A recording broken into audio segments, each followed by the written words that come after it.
con el auspicio de... Escogí Uniandes porque fue la universidad que me permitió ingresar a estudiar odontología en el centro del país. Me apasiona la gastronomía porque cuando tuve mi primer acercamiento con ella, me di cuenta que puedes crear cosas con tus manos que a la gente le impresionan, que a la gente le generan un impacto. Me incentiva a estudiar Derecho porque yo con mi título de abogada quisiera defender a las mujeres. Siempre supe que quería ser bailarina de ballet. Detrás de todas las flores y mariposas y los colores se esconden muchas cosas. Es algo que amas, es toda la pasión que está por lo que haces. Cualquiera de nosotros lo puede lograr. Que el trabajo duro y no darse por vencido es lo más importante.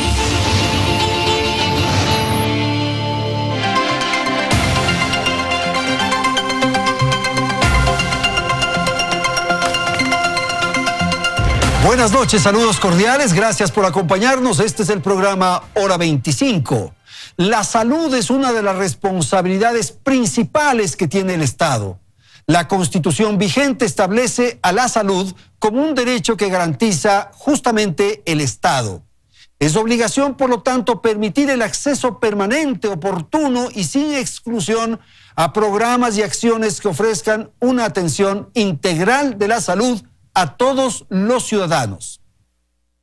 Se menciona que la prestación de los servicios de salud debe basarse en principios de equidad, universalidad, solidaridad. Deben estar garantizados en base a la calidad, a la eficiencia, a la eficacia, a la precaución y a la bioética. Estos son los elementos que contiene la Constitución. Con oportunidad entonces de la pandemia de la COVID-19, es preciso debatir y analizar qué ocurre con el Sistema Nacional de Salud. Se han construido, eso es verdad, muchos hospitales. Sin duda hay un nivel profesional alto de los médicos en el país. Existen políticas para la medicina familiar, la atención primaria y la superior, y por cierto también la medicina especializada. Hay atención de salud manejada por el Ministerio de Salud, el ministerio respectivo. También el Seguro Social interviene en menor medida en algunos municipios y claro, también existe la medicina privada. Alrededor de la medicina y del tema hay enormes cantidades de recursos, de dinero. Hay, por cierto, también intereses y lo que se ha evidenciado estos días, también hay corrupción. Pues bien, el tema de esta noche es la salud en el Ecuador. Y para ello doy la más cordial bienvenida a nuestros invitados. Está con nosotros el doctor Raúl Gervis. Él es el director médico del Hospital Metropolitano. Agradezco la participación del doctor Iván Ceballos. Él fue director del Hospital Carlos Andrade Marín del Seguro Social. Nos acompaña el doctor Fernando Zacoto, presidente de la Sociedad Ecuatoriana de Salud Pública. Y gracias al doctor Itamar Rodríguez, quien fue subsecretario de Vigilancia del Ministerio de Salud Pública. Gracias a la audiencia, y hoy saludo a Andrea Samaniego, que nos va a acompañar en este programa durante algunas semanas. Ella está aquí con nosotros en el estudio de Hora 25. Andrea, buenas noches. ¿Qué tal, Andrés? Amigos, muy buenas noches. Bienvenidos a Hora 25. Según la OMS, la salud es un estado de completo bienestar físico, mental y social, y no únicamente la ausencia de afecciones o enfermedades. La salud debe ser vista como una inversión para el futuro, desde nuestra perspectiva como ciudadanos y más aún desde quienes nos gobiernan. Por eso la OMS está interesada en mejorar los sistemas de salud pública de los países vulnerables, pues ahora mismo el coronavirus ha sacudido el mundo entero y nos ha demostrado que ningún sistema de salud es lo suficientemente fuerte, y Ecuador no es la excepción, aunque según varios médicos esto venía mal desde hace algún tiempo y hoy por hoy se agudizó. El sistema epidemiológico con fallas, atención primaria deficiente e incluso casos de corrupción han enfermado a la salud en nuestro país, poniéndola en terapia intensiva. Les invito a ver el siguiente reportaje.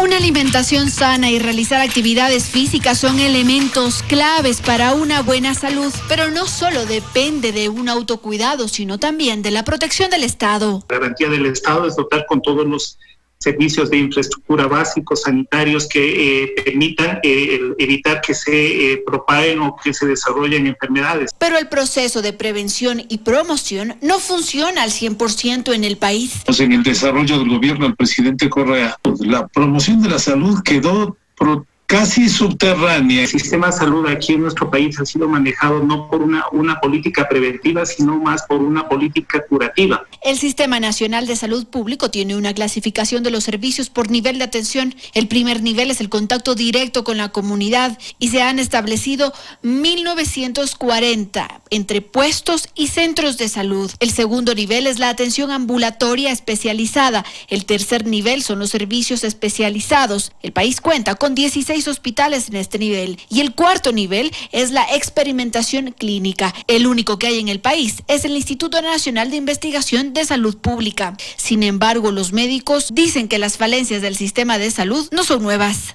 Los sistemas de vigilancia epidemiológica, prácticamente los profesionales de la salud pública fueron proscritos y las funciones básicas, la función elemental de análisis de la situación de salud, de vigilancia de la salud pública se vio tremendamente debilitado. Con el coronavirus son evidentes esas fallas. Si hubiera existido un sistema robusto, esta pandemia sería controlable. Y en el caso del Ecuador, no se hubieran perdido a 19 médicos por COVID y que el 5% del personal médico esté contagiado por el virus. A esto se suman los casos de corrupción, que tampoco son nuevos.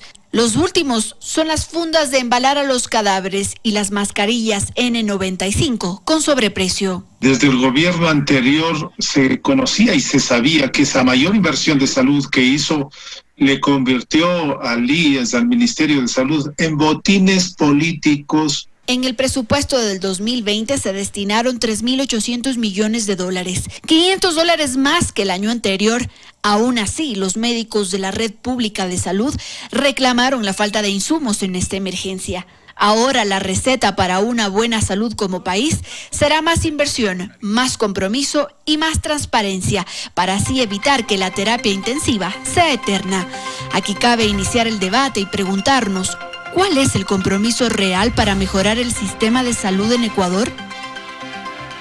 Está claro entonces ya el diagnóstico, qué es lo que ocurre alrededor de la salud y cuáles son las tareas que debemos cumplir. Es de alguna manera la propuesta que voy a formular a nuestros panelistas. Y voy a empezar con el doctor Ceballos. Doctor, ¿qué pasa con la salud? Pregunta general para empezar. Buenas noches.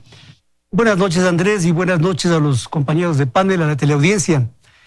El problema de la salud, que se lo acaba de manifestar a través de este reportaje, no es nuevo.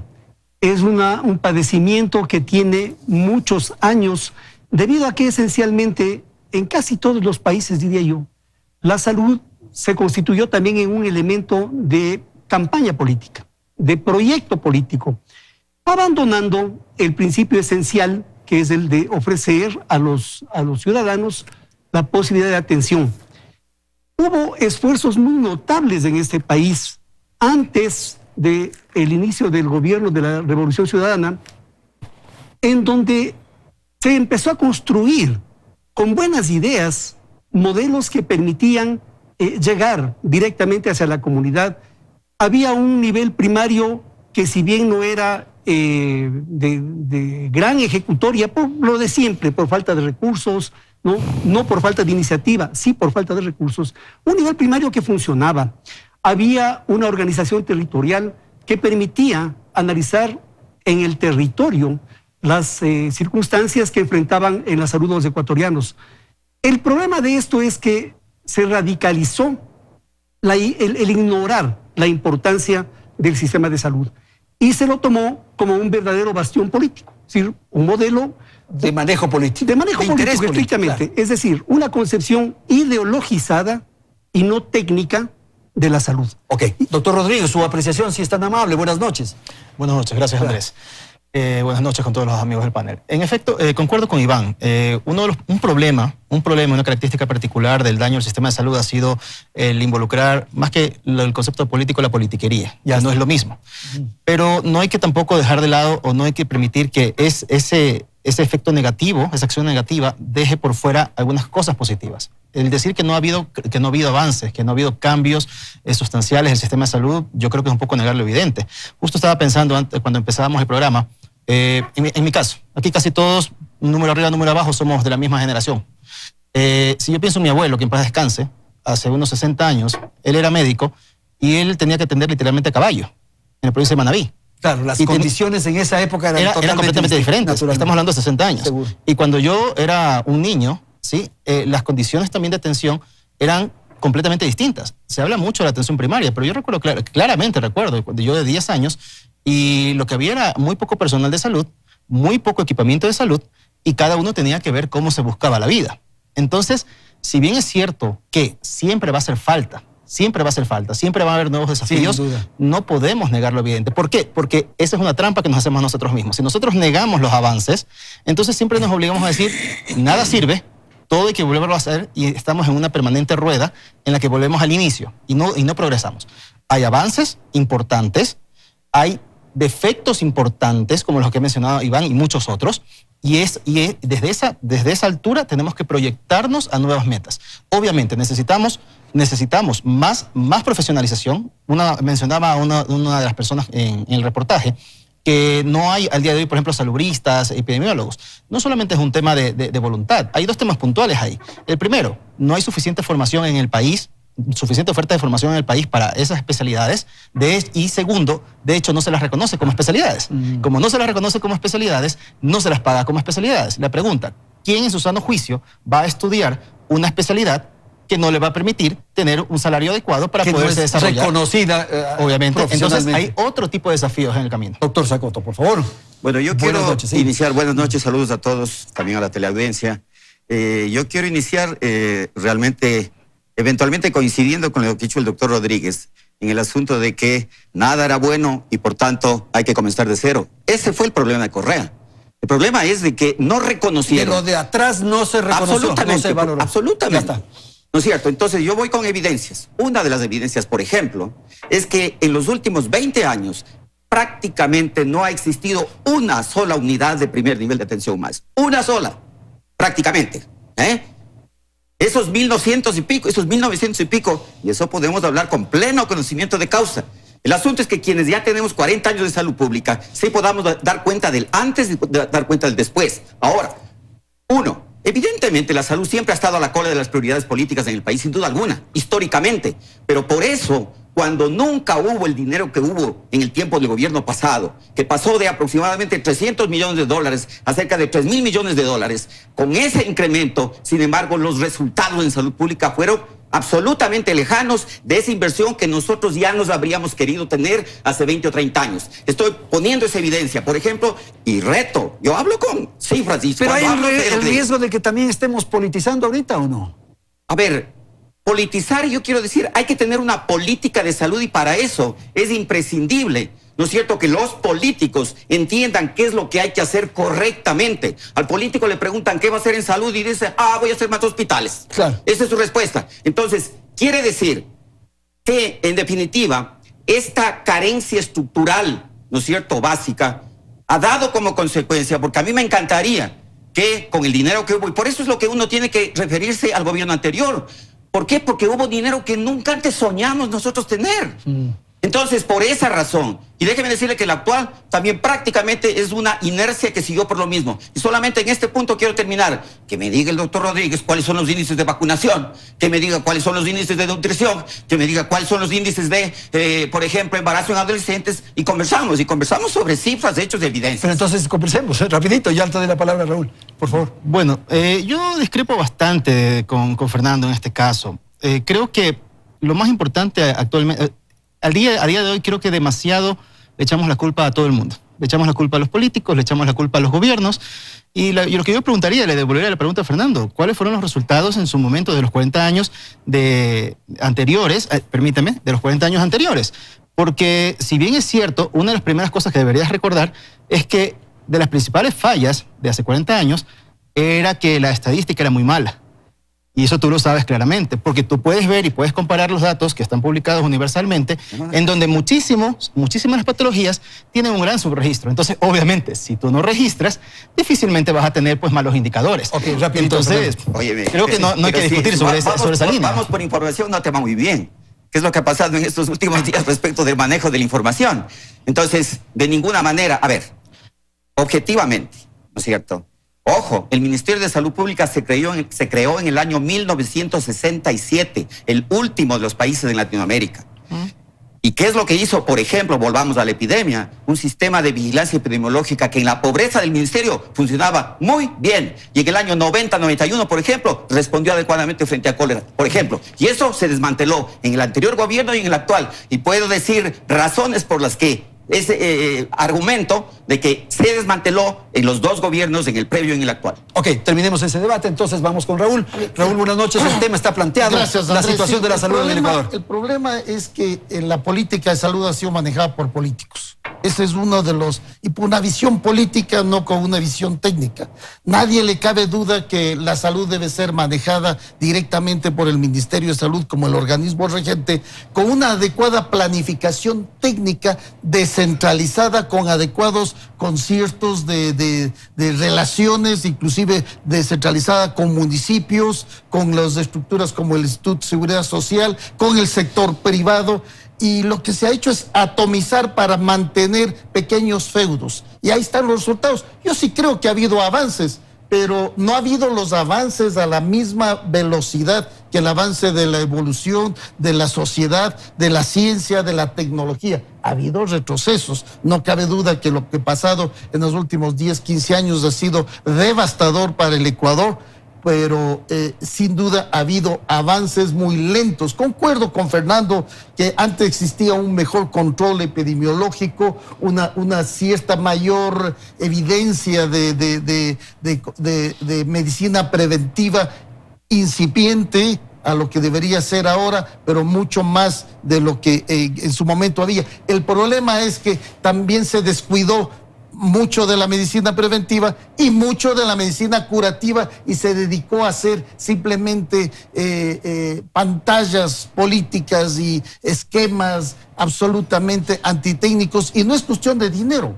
Desde luego que los países pobres también pueden desarrollar. En todas las partes del mundo siempre falta dinero. En los países donde el sistema de salud general manejado por el Estado, como son los países europeos, donde tiene de los productos internos brutos entre el 7 y el 15%, o en los Estados Unidos el 40% de producto interno bruto dedicado a la salud, claro, no con un sistema de manejo desde el Estado, sino mucho de la parte privada. Pero no es cuestión de dinero, es cuestión de organización técnica, dejando a un lado los políticos que lo que hacen es mirar Raúl, sus campañas. ¿Qué estará ocurriendo en la región un poco para compararnos y saber qué ha pasado? Es igual, hay países en donde funciona mejor. Por ejemplo, nuestros vecinos en Colombia. En Colombia funciona mejor, no puede ser Chile, pero bastante mejor, entre otras cosas porque el Estado, después de una crisis que hubo en los años 90 más o menos, fue la crisis cuando hubo el cambio de los sistemas sanitarios, pero evidentemente existe un buen concierto de actividad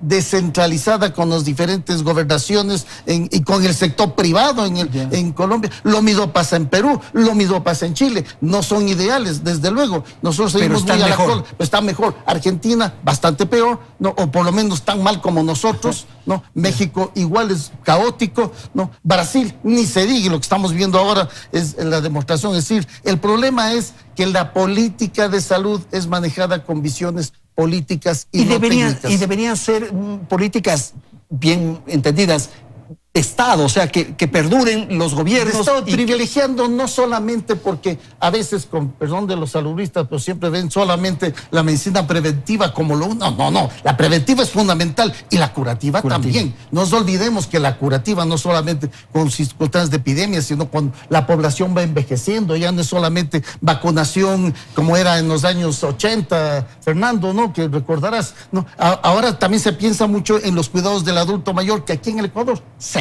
No abandonado. Nada, y sin embargo va a aumentar. Doctor Ceballos.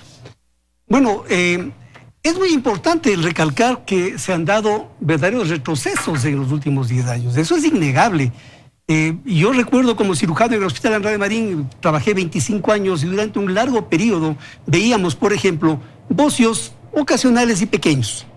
Empezó a pasar el tiempo, a descuidarse los modelos preventivos y otra vez nos aparecieron los grandes bocios que venían a operarse en los hospitales públicos. Por poner un ejemplo, y eso seguimos la obesidad, la diabetes que se encuentran realmente marginales. Es verdad lo que dice también el doctor Rodríguez, en el sentido de que las condiciones cuando el abuelito iba Efectivamente, pero recordemos que en la época en la que la medicina rural desempeñaba también un papel importante porque había sido fortalecida desde el Ministerio de Salud, la medicina rural también fue delimitada ¿a qué? A buscar lo que Itamar está diciendo. Deme estadísticas, es decir, sentados llenando formularios que finalmente servían solamente para los informes anuales, pero que de ninguna manera permitieron hacer un cambio que dé lugar a otras formas de entender la realidad de salud. Y claro, lo que se concretó esto es de una enorme cantidad de construcciones, pero en esas construcciones, caramba, uno diría que bueno que hoy Manabí tenga un hospital de primer nivel. Sí, pero sin embargo no tiene los especialistas, no tiene el personal necesario, está el hospital prácticamente cerrado. ¿Por qué? Porque primero se privilegió la construcción y el equipamiento para el negocio, claro. Porque el problema ha sido ese. En los últimos 10, 12 años, lo que ha primado en el desarrollo de la salud ha sido la búsqueda del dinero, la corrupción. Y eso es real, no lo podemos negar. ¿Y esto hay que empezar por dónde, doctor? Por la medicina preventiva. Ahí es donde hay que trabajar primero. O sea, no, en realidad no hay una... Sí, no hay un orden así, pero lo que habría que intentar es primero... Integralidad, ¿no es cierto? Claro. Y yo... me da la oportunidad, Andrés, de recordar el concepto de salud pública. Esfuerzo organizado de la sociedad para mejorar, promover, proteger y restaurar la salud de la población. Esas 4 son las dimensiones. En Ecuador, históricamente, la restauración es lo que ha dominado. Raúl se refería al tema de enfermedades crónicas en adultos. Si hay algo que hay que hacer es obviamente prevenir. Claro. Eso no quiere decir que obviamente el momento en que tenga que atender un problema de curación, tenga que hacerlo y bien y con excelencia y con calidad. De hecho, en los hospitales, por supuesto, una emergencia puede significar la diferencia entre la vida y la muerte, pero por supuesto que sí, que tienen su rol, tienen que el rol, pero han de ser parte de una red integrada de servicios de salud en que la base y fortaleza es primaria, comunitaria. Eso es indiscutible. Empezar no hay ahí, discusión. Por ahí. No hay discusión. No, ojo, en ese nivel. En ese nivel, no es que solamente se previene y se promueva, se cura lo que tiene que hacerse a ese nivel con calidad, de manera tal que no tenga que derivar a los hospitales y que se llenan con pacientes de diversa complejidad. ¿No es cierto? Ese es un problema sustantivo en el Ecuador que no se logra superar. Lo que decía Iván y lo que decía también Itamar. Claro que han habido resultados. ¿Cuáles han sido resultados? 70 millones, 75 millones de consultas cuando antes había 14, 15. Pero por supuesto, pero resulta que el 70% de esas eran curativas. ¿Dónde está la relación de lo preventivo-curativo entonces? Por tanto, ¿qué es lo que debemos hacer, yo creo? Pues bueno, el compromiso justamente de analizar críticamente lo que se ha dado y críticamente desde todo el periodo de la salud pública, con todo lo bueno, con todas las dificultades, pero también con todos los avances históricamente para proyectar ese futuro. ¿Por qué es bueno tener un pueblo sano? Bueno, quiero retomar un poco lo que dice Fernando, ¿no? Y me parece completamente oportuno e importante la definición de salud pública.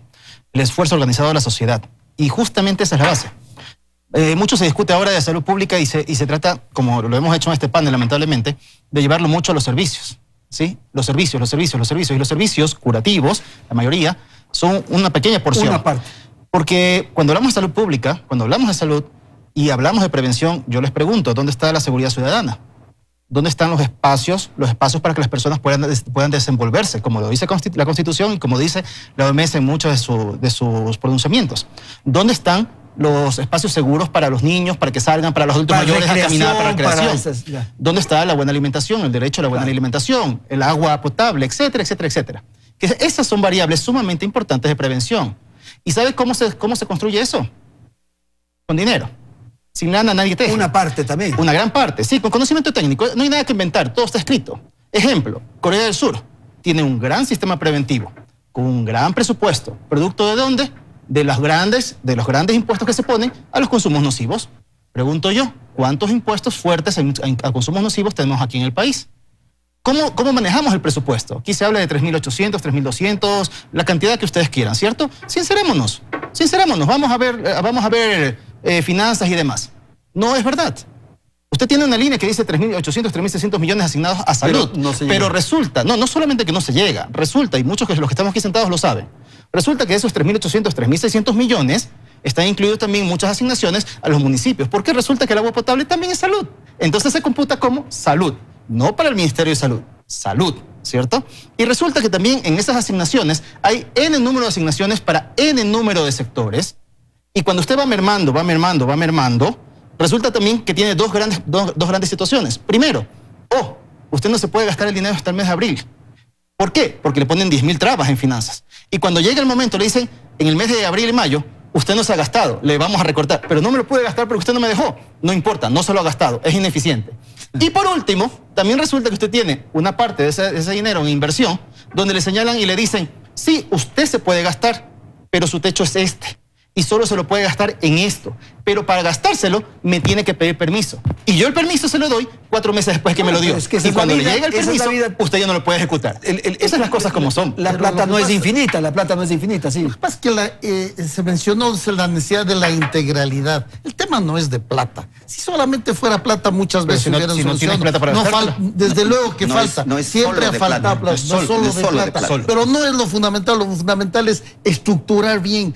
Si se habla de una integralidad en donde una medicina primaria está unida perfectamente, articulada con la secundaria y la terciaria, las cosas funcionarían bien. Si se tiene perfectamente articulado con los municipios, no habrían esos desfases presupuestarios porque existiría esa integralidad. Y eso ha faltado en este país. ¿Por qué? Porque se ha manejado con criterios de manejo de feudos individuales y se han descuidado áreas. Mencionaba Iván del tema del bocio. ¿Cuánto esfuerzo hicimos? Porque ahí trabajamos juntos en el ministerio en esa época, en los años 90, en donde se logró erradicar por completo las enfermedades por carencia crónica de yodo, porque se logró tener una iodación del 98%. Los políticos decidieron dejar y descuidar esas vigilancias epidemiológicas porque no da rentabilidad política y está recrudeciendo las enfermedades por deficiencia de yodo. Tengo que ir a la publicidad, señores. Retornamos en un instante. Ya volvemos con Hora 25. El tema de esta noche, la salud en el Ecuador.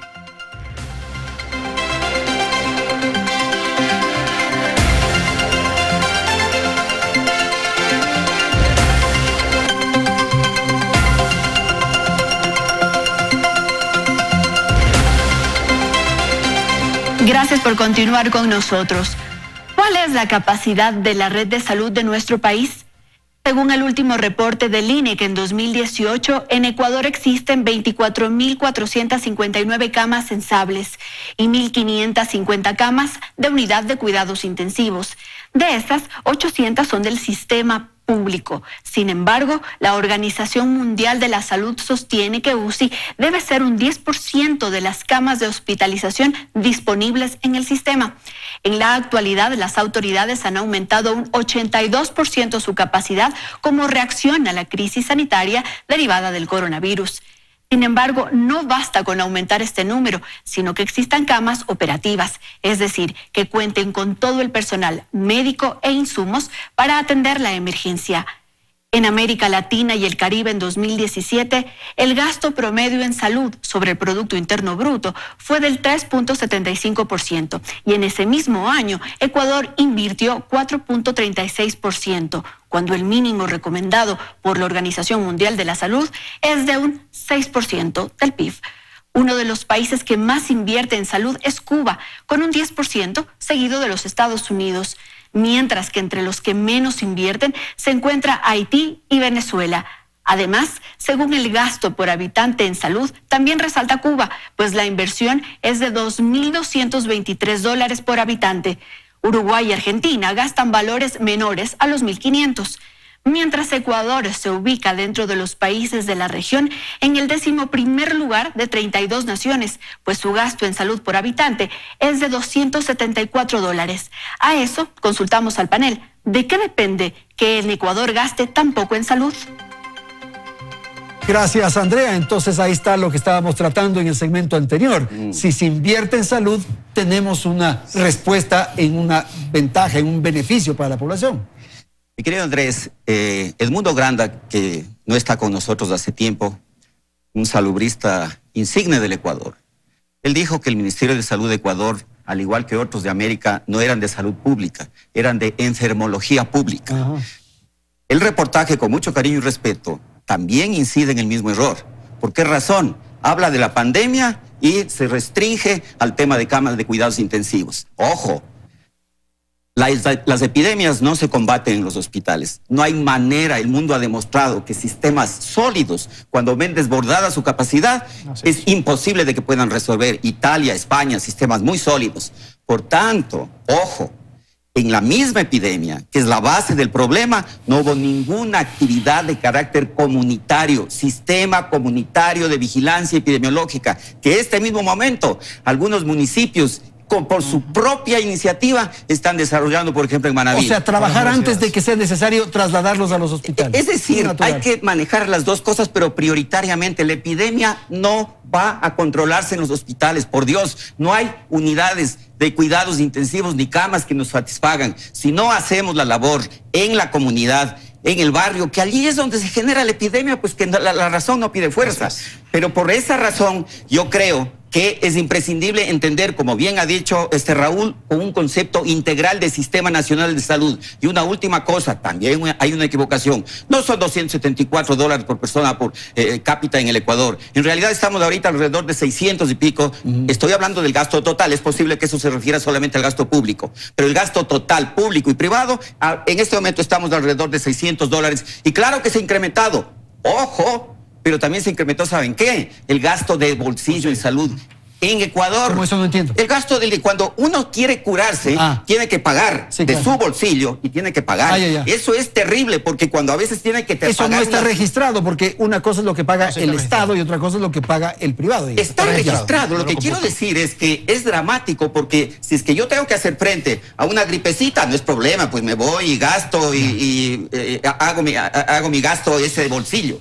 Pero si yo tengo que hacer frente a una enfermedad catastrófica, si yo tengo que hacer frente a un problema grave, resulta que eso puede hacer caer en la miseria. Por tanto, entonces, lo que quiero decir es que es preciso replantear, y la sociedad en su conjunto, si es que esta epidemia no nos hace sensibilizar de la necesidad de entender la importancia de la salud pública, yo no sé qué es lo que va a entender. Es hora de un pacto social por la salud con políticas basadas en evidencias y con políticas serias. Doctor, por favor. Sí, eso lo que está evidenciando también es la falta de acceso que tiene la población hacia los sistemas sanitarios, porque en teoría el 20% puede acceder al IES y resulta que el IES no tiene la capacidad de cubrir el otro tanto por ciento al Ministerio de Salud, que está totalmente desbordado, y una pequeña parte al sector privado. No existe la integralidad, no existe la cohesión, no existe la manera como lograr conciertos adecuados que permitan un mayor acceso de la población, y lastimosamente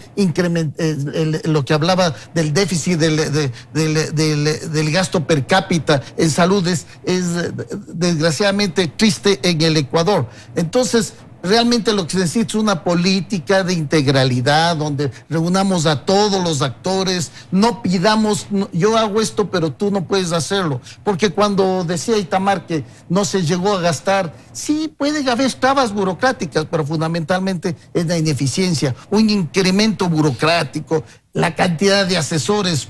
Antes que estuve en el ministerio, acuérdate la cantidad de asesores que había para el Ministerio de Salud, es decir, a qué horas los ministros tenían tiempo de reunirse con los asesores diariamente, es decir, hay un desperdicio de los recursos, además de una falta. Ahora, también habrá que resolver qué ocurre con la seguridad social, ¿no? Ese es un tema que tiene que definirse. Por supuesto, pero es un actor muy importante porque tiene recursos importantes, tiene infraestructura importante. Pero ellos, ¿qué hacen? Ellos hacen más... ya el tema hospitalario. Otro tal vez de los consensos que podemos sacar de aquí, así productivamente. Cuando hablamos de salud, no hablamos solamente del Ministerio de Salud, por Dios. O sea, tiene que haber un concepto de sistema nacional de salud en el que los dos principales prestadores de servicios puedan articular sus esfuerzos en el marco de una política prioritaria de prevención de la enfermedad y de promoción de la salud. Totalmente de acuerdo. Y de no duplicar los esfuerzos, perdón, porque muchas veces entre el Ministerio, el IES, se duplican los esfuerzos dentro de una misma zona, lo cual hace que los exiguos recursos que existan se vayan diluyendo aún más. Doctor Ceballos. Yo concuerdo plenamente en que es indispensable trazar un sistema nacional de salud. Es decir, a lo que tenemos que llegar es a definir cuál es el modelo del sistema nacional que requerimos. Pero eso tampoco está aclarado, eso tampoco se ha debatido. Más bien se ha ido por el lado de postergar esta situación y, por ejemplo, en el Código Orgánico de la Salud que está en curso en la Asamblea, se sigue utilizando la definición de una estrategia que es el modelo de atención integral en salud, el MAIS. Se sigue utilizando esa estrategia como una definición del sistema, lo cual es un error completamente grave, porque, entre otras cosas, hay que sincerar cómo la salud se vuelve rentable en este país, cómo la salud se vuelve autosustentable, porque el momento en el cual mantenemos un concepto, todo es gratis, pero como lo ha dicho Fernando, eso no es real, porque el 48% de lo que se gasta en salud sale del bolsillo del ciudadano. Entonces estamos mintiendo ya al país, le estamos diciendo usted tiene salud gratuita, pero eso no es así. Entonces debe necesariamente articularse el sistema, pero a partir de una definición de cuál es el modelo que vamos a seguir. Y la seguridad social en este punto tiene un papel trascendente por infraestructura, por capacidad económica, es la institución económicamente más solvente del país, pero esa es plata de los afiliados, pues. Claro. Entonces tiene que haber una manera de articularse sin perjudicar a quienes han puesto su dinero en el sistema de afiliación, porque no es cuestión de unámonos, pero traiga el dinero del IES para yo administrarlo. La parte buena, es decir, me da a mí. El ministerio tendrá la obligación de poner sus unidades al nivel de lo que tiene la seguridad social, y entonces sí, vamos trabajando en conjunto. Entonces habrá que trabajar, me refiero al nivel de todo, el seguro campesino, en fin. Pero algo se decía en el reportaje que para mí es vital, y antes de que se me vaya la idea, se menciona claramente que somos reactivos. Eso es una realidad. No somos preventivos, somos reactivos. Y se menciona el tema de las camas de terapia intensiva, por ejemplo, que muy bien Fernando anota, no se resuelve en los hospitales la pandemia. Hoy por hoy las necesitamos, pero ¿cuál es el problema? ¿Dónde están los especialistas? Si tenemos a los médicos de posgrado que trabajan autofinanciados, que no tienen derecho a la afiliación, que están descuidados por el Ministerio de Salud, ¿no? Que son explotados en un modelo bastante perverso, y sin embargo abrimos en el aeropuerto, abrimos por aquí, por allá, camas de cuidados intensivos para que atienda a quién, si es que no hay el recurso fundamental, porque no solamente es el médico, es la enfermera, claro, es el personal de limpieza, es el camillero, es un montón de personas que conforman el equipo de salud, y en todos ellos hay que fijarse, y en esa carencia estamos. ¿Por qué? Porque en los años precedentes se abandonó completamente la formación del talento humano en salud. Quedó abandonado. Ok, doctor.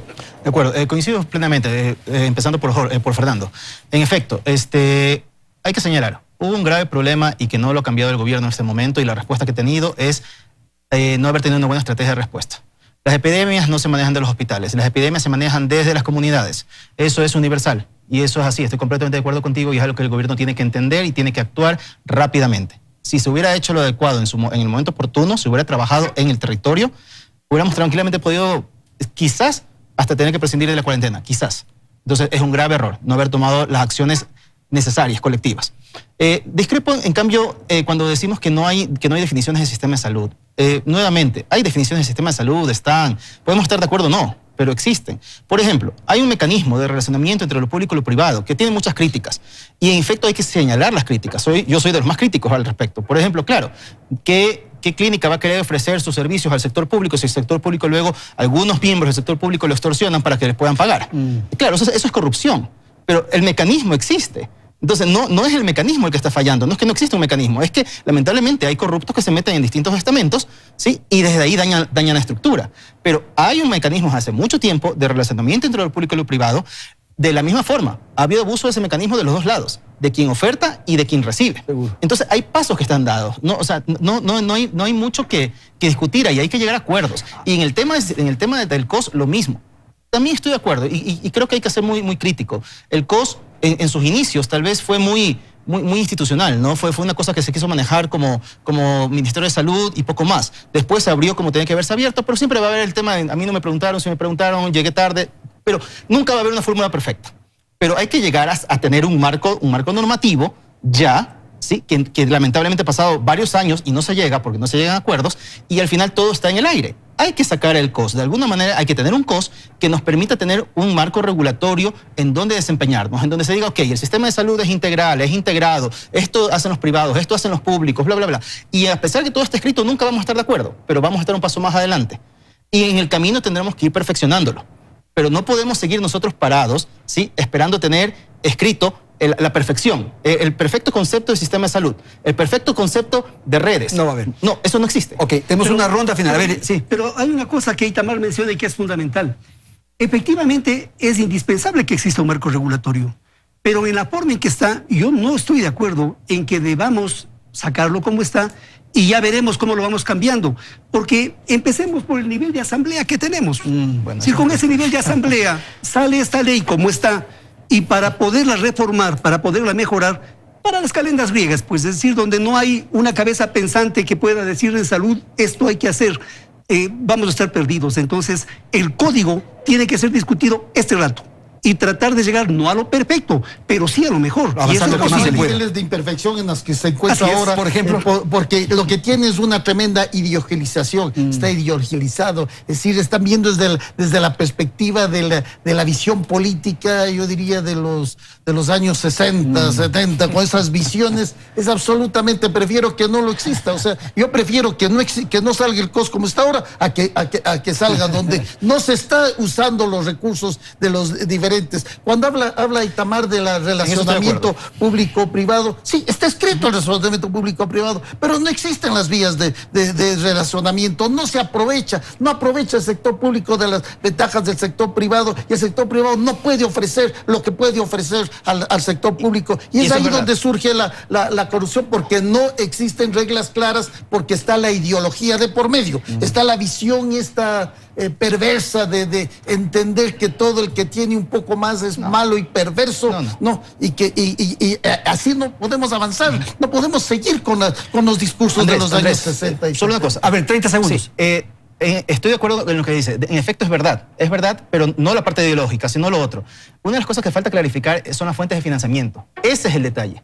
¿Cuáles son las fuentes de financiamiento reales de cada uno de los sectores y de dónde va a salir esa plata? Por una de las cosas que dijo Iván. Ok, ¿cuál es la plata del Seguro Social y de ahí qué se puede aportar para qué? ¿De dónde viene la plata para los servicios del Ministerio de Salud? Y así sucesivamente. Cuando tienes claridad de las fuentes de financiamiento y estas están garantizadas, tú puedes dar un paso en el relacionamiento. Pero el tema de la carga ideológica, no tanto. A ver, el COS, siendo como tiene la importancia, relativizaría el Código Orgánico de la Salud. Perdón, el Código Orgánico de Salud, efectivamente. Pero, a ver, reflexión conjunta. ¿Cómo vamos a hablar de Sistema Nacional de Salud si cada que nos referimos al sistema decimos que es fragmentado, segmentado, desarticulado? La razón lógica dice que sistema igual partes que se articulan para un todo común. Aquí no tenemos ese Sistema Nacional de Salud en la práctica. Y eso tiene que estar manejado por el Ministerio de Salud. O sea, el Ministerio de Salud también administrando. No. Es que el Ministerio tiene que tener el rol de rectoría de autoridad sanitaria. Totalmente de acuerdo. Entonces, en los términos absolutamente prácticos, si yo tengo una base universal de atención primaria de salud, en donde tengo un equipo que está hecho cargo de 500, 800 familias, no voy a saltarme el que es de la casa del afiliado, me paso a la casa del otro de que no tiene, por Dios. Eso es la base del Sistema Nacional de Salud construido desde la base. Luego se puede derivar a una red de servicios donde los recursos se articulen, pero para eso tiene que haber una decisión política. Esto es cuestión política que trasciende el ámbito ni siquiera del Código Orgánico de Salud. Es decir, tiene que haber un acuerdo nacional para decir, el diagnóstico es que estamos desperdiciando los recursos y El resultado es que la gente no tiene acceso, que tiene dificultades en la calidad. Por tanto, nos vamos a reunir y debería haber una comisión de alto nivel. Algún día tiene que haber un pacto por la salud. Andrés, yo creo que usted puede comandar junto con otros distinguidos periodistas y líderes de opinión. Hay que hacerle caso a la salud. Es que la salud no puede seguir siendo la última rueda del coche. Y por tanto, el resultado de eso tiene que ser un sistema nacional de salud con una autoridad sanitaria, ojo, que tiene también que mirarse para adentro. El Ministerio de Salud Pública ahorita, desde hace rato, desde el gobierno anterior, tiene un ministerio, 2 viceministerios, 5 subsecretarías, 40 direcciones, 5 coordinaciones. Pero por favor, ¿a dónde vamos a parar? Y esto, el gobierno actual también lo mira. ¿Sabe por qué? Porque hay intereses alrededor de todo eso. Y es que, Andrés, Iván, 30 segundos, tengo que ir a la publicidad. Tiene que haber un órgano rector, por supuesto que sí. Sí, claro. Pero resulta que el ministerio es rector, proveedor de salud, cobrador de salud, sancionador, eso es todo. Y en esa medida, obviamente, lleva el agua a su molino. Tengo que ir a la publicidad, retornamos en un instante para el siguiente segmento de Hora 25.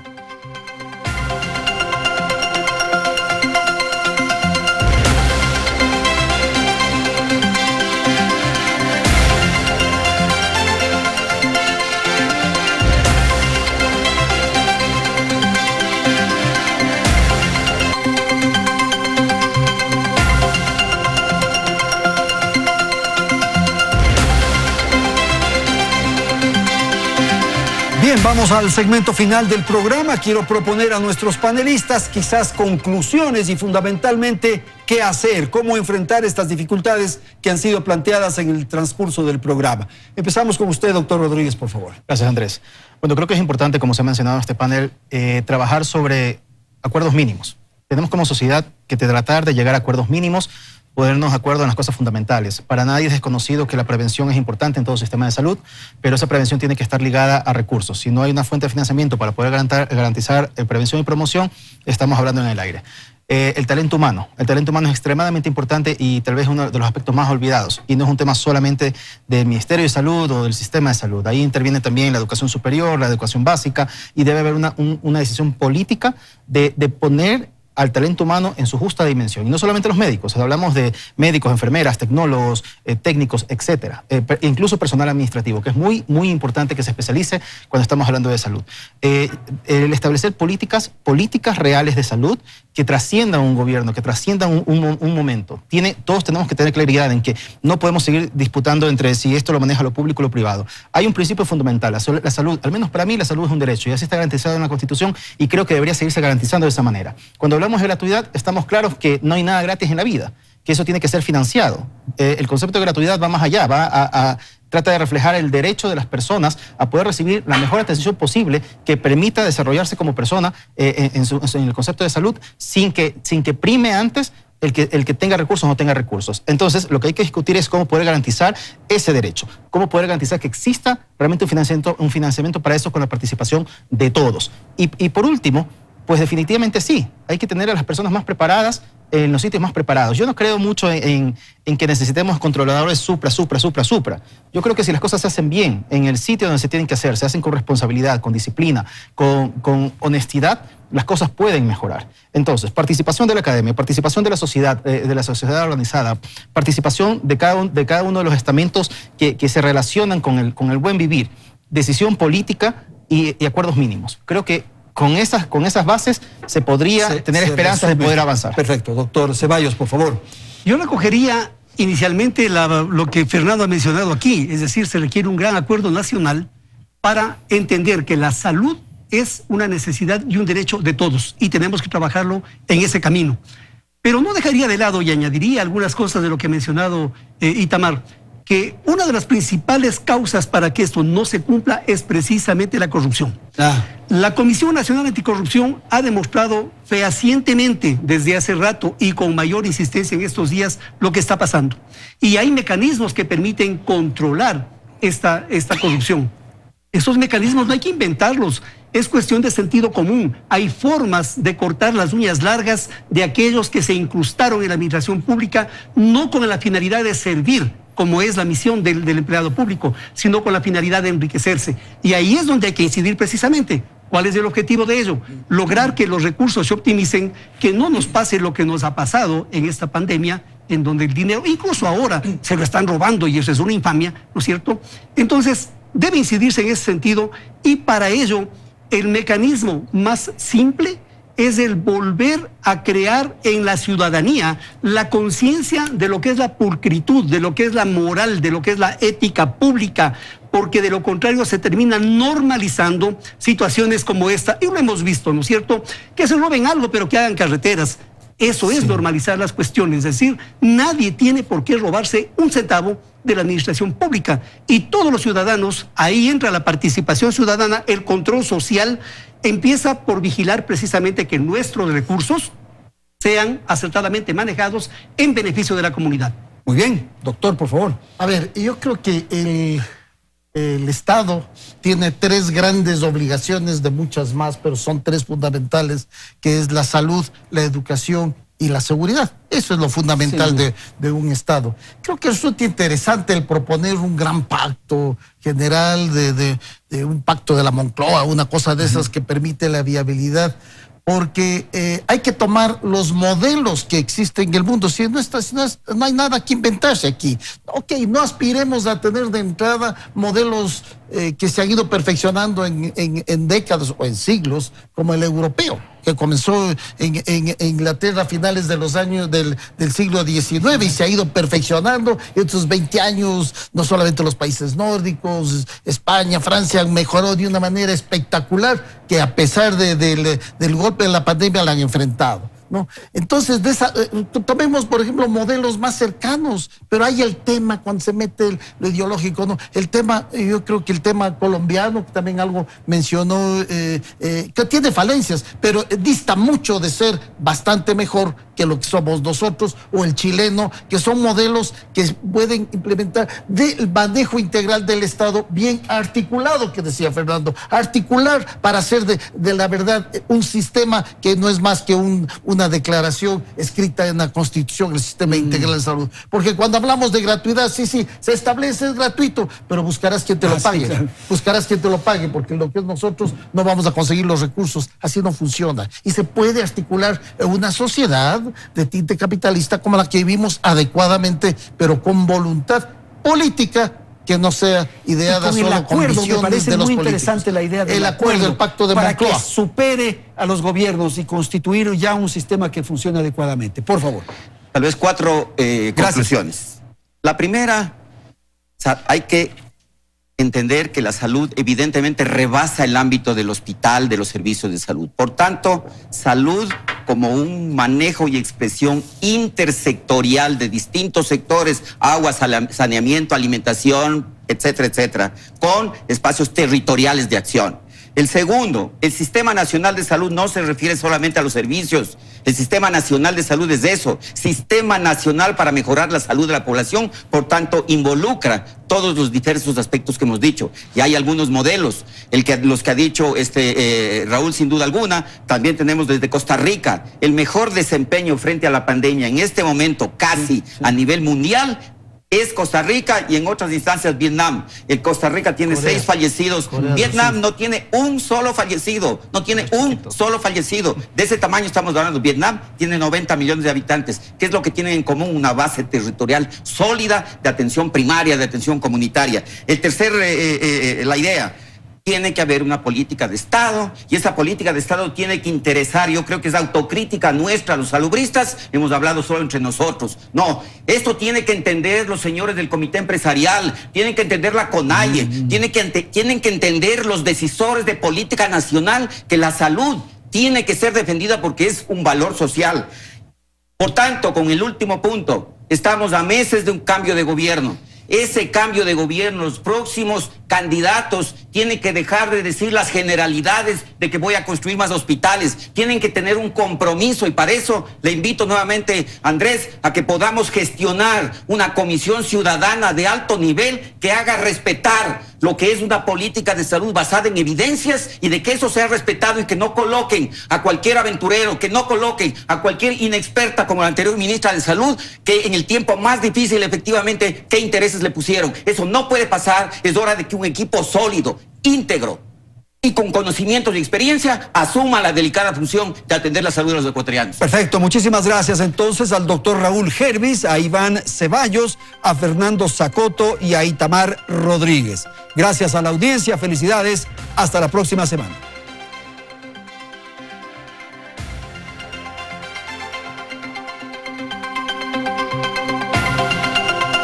Teleamazonas presentó Hora 25